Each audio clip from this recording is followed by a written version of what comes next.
第三世多杰羌佛。南無觀世音菩薩。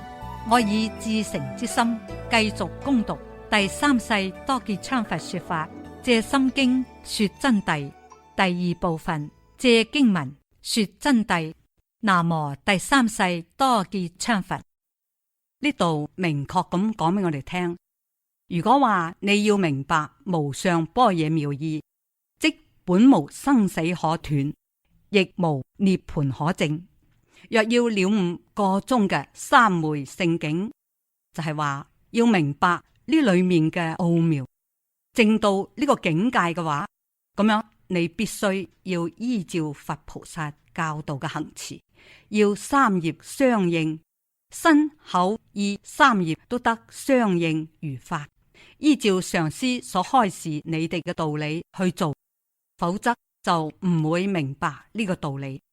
呢度千萬小心，我所指嘅上師並唔係嗰啲虛名罐頭嘅上師。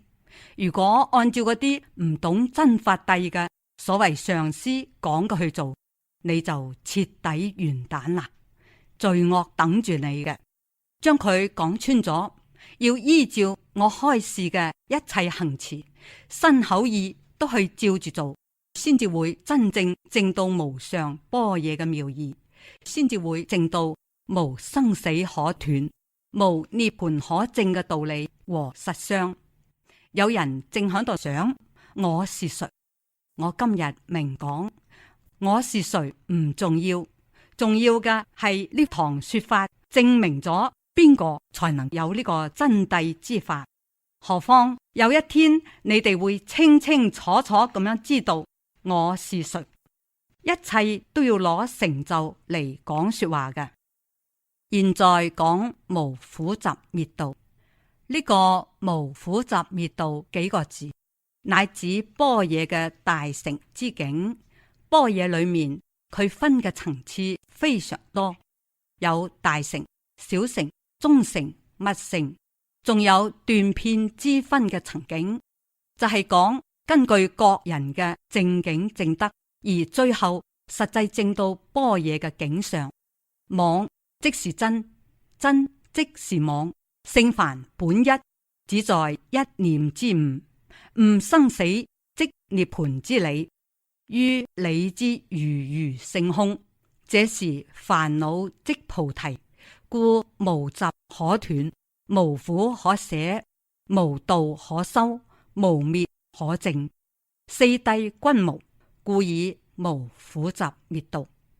呢度就講俾我哋聽，般若嘅大成境裏面啊，佢係妄即是真，就係話凡是一切現象世俗嘅，包括六根所對六塵嘅一切境界，即是真諦，不能離妄求真。離妄求真，即冇真諦所得，就冇佛性所得。因此妄即是真，真呢亦係妄，就係我哋嘅自性光明種子，我哋嘅如來法藏之心本來面目，亦就係妄，就不能分割開去認識問題。當然呢個係大乘境界所要認識嘅。聖凡本一，只在一念之悟，悟得呢初理所見，於理堅固，不隨境轉，就自然生死即涅槃。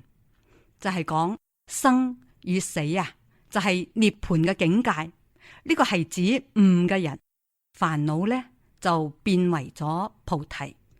煩惱同學們係已經知道啦，故無集可斷。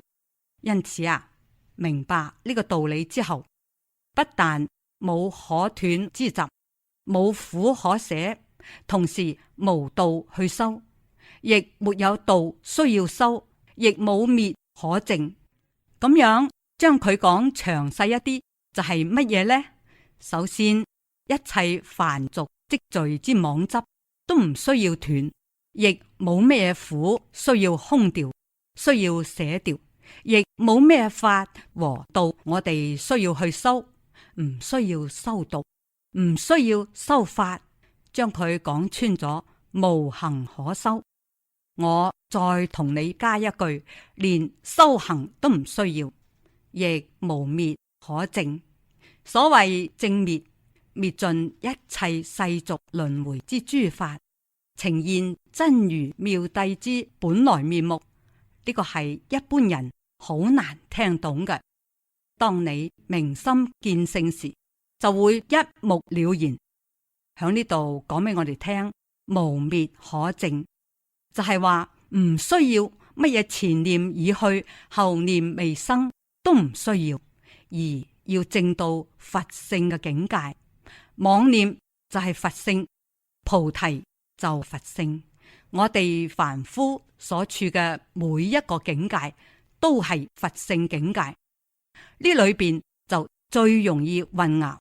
大乘菩薩一聽就正道，中乘聽得似是而非，小乘境界就要搞得嚟想到不但不滅，乜嘢都冇，咁樣唔係就係我現在呢個樣子，就同我當下呢個凡夫有咩區別呢？呢種想法係允許有嘅，由於佢哋確實未有大乘菩薩嘅境界，所以就證唔到呢一步。但係你哋好好聽落去，前兩日講嘅道理，亦就係隨住呢個道理講嘅。既然呢四諦都加上咗一個無字，就唔需要證，唔需要得此空境。因此就叫無苦集滅道，就係本身冇苦集滅道四諦存在，冇響佛法真理之中解脫諦中，無苦集滅道，即聲聞法界境，就係講無苦集滅道嘅呢個境界係聲聞嘅法界境，係聲聞羅漢之法界境。聲聞咁樣就叫羅漢，聞法說苦集滅道四諦之聲而得悟道，就聽到釋迦世尊講苦諦、集諦、滅諦、道諦咁樣四諦呢，就悟咗道啦。